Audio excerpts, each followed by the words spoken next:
эфире новости экономики на Якутия-24, в студии Нургуяна Иванова. Россия поднялась в рейтинге глобальной конкурентоспособности экономики и является лучшей среди стран Евразии.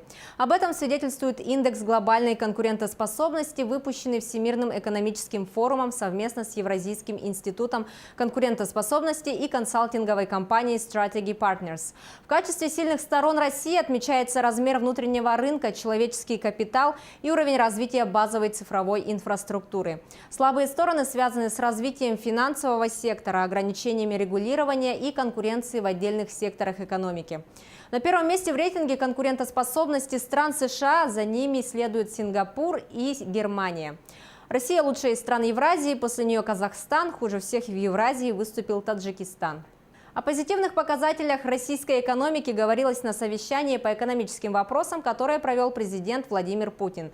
Обсуждалась текущая ситуация в экономике страны, меры по повышению ее устойчивости и темпов роста. Так, опережающую экономику показывает промышленное производство. Индустриальный рост за 8 месяцев составил 3,1%, в том числе обрабатывающее производство выросло на 3,8%. По итогам первого полугодия вложения в основной капитал предприятий и организаций увеличились на 3,2%.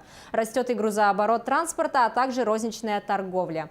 Также президент отметил стабильно низкие значения у инфляции и безработицы. Вместе с тем глава государства отметил, что системной задачей правительства является выход на более высокие темпы экономического роста, поддержка инвестактивности, стимулирование развития обрабатывающих производств, несырьевого высокотехнологичного экспорта, а также увеличение зарплат и реальных доходов граждан.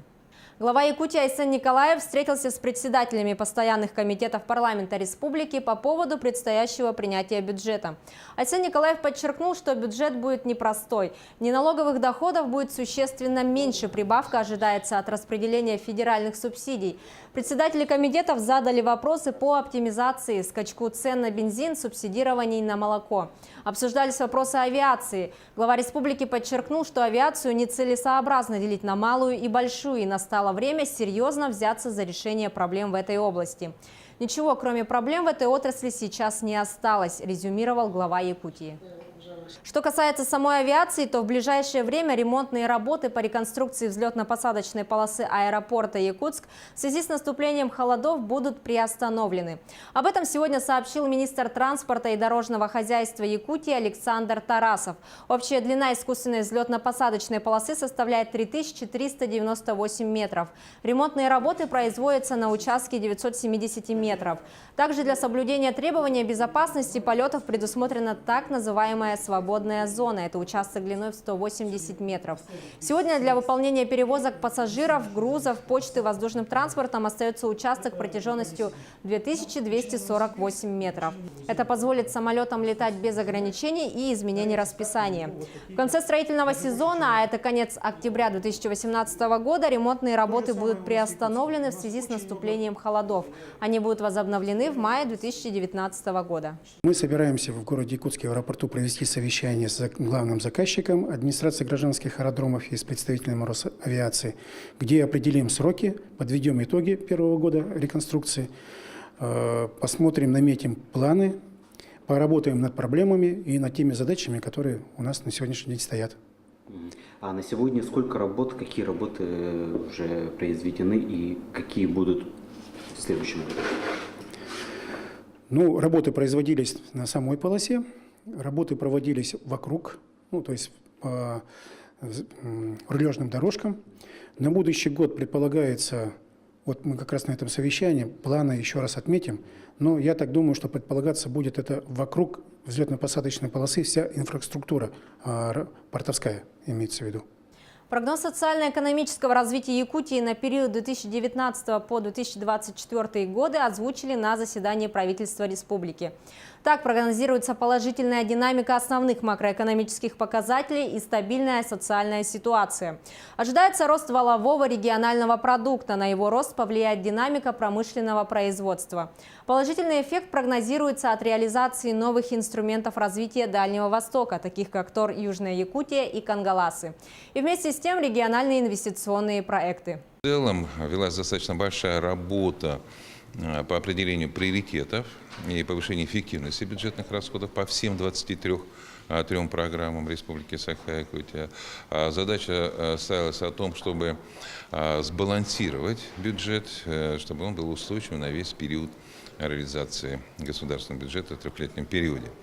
Надо сказать, что по безвозмездным поступлениям, в том числе из федерального бюджета, в части дотации на выравнивание бюджетной обеспеченности, в проекте федерального закона о федеральном бюджете на 2019 и 2021 годы мы отмечаем, что республики увеличена дотация на выравнивание бюджетной обеспеченности примерно на 3 миллиарда рублей, что явилось результатом внесения наших предложений в усовершенствование методики распределения дотации на выравнивание бюджетной обеспеченности на предстоящий период.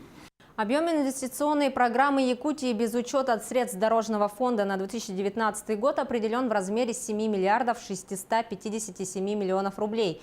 На 2020 год в размере 5 миллиардов 774 миллионов рублей.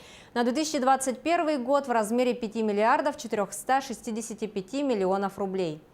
Средства инвестпрограммы планируется направить на реализацию мероприятий федерального проекта обеспечения устойчивого сокращения непригодного для проживания жилищного фонда.